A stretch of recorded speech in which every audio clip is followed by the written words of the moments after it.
1 Kings 17.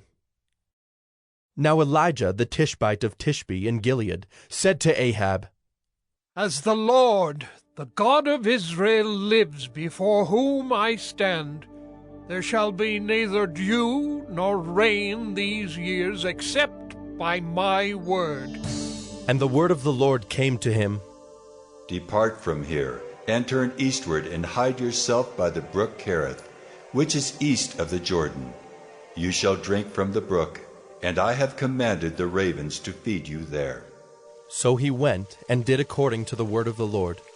He went and lived by the brook Kerith that is east of the Jordan. And the ravens brought him bread and meat in the morning, and bread and meat in the evening, and he drank from the brook. And after a while the brook dried up, because there was no rain in the land. Then the word of the Lord came to him. Arise, go to Zarephath, which belongs to Sidon, and dwell there. Behold, I have commanded a widow there to feed you. So he arose and went to Zarephath. And when he came to the gate of the city, behold, a widow was there gathering sticks. And he called to her and said, Bring me a little water in a vessel, that I may drink. And as she was going to bring it, he called to her and said, Bring me a morsel of bread in your hand. And she said, As the Lord your God lives, I have nothing baked, only a handful of flour in a jar, and a little oil in a jug. And now I am gathering a couple of sticks, that I may go in and prepare it for myself and my son, that we may eat it and die. And Elijah said to her, Do not fear. Go and do as you have said. But first make me a little cake of it, and bring it to me, and afterward make something for yourself and your son. For thus says the Lord, the God of Israel, The jar of flour shall not be spent, and the jug of oil shall not be empty, until the day that the Lord sends rain upon the earth. And she went and did as Elijah said. And she and he and her household ate for many days.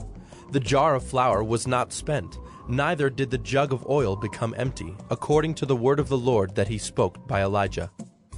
After this, the son of the woman, the mistress of the house, became ill. And his illness was so severe that there was no breath left in him. And she said to Elijah, What have you against me, O man of God? You have come to me to bring my sin to remembrance, and to cause the death of my son. And he said to her, Give me your son. And he took him from her arms, and carried him up into the upper chamber where he lodged, and laid him on his own bed. And he cried to the Lord, O Lord my God, have you brought calamity even upon the widow with whom I sojourn, by killing her son?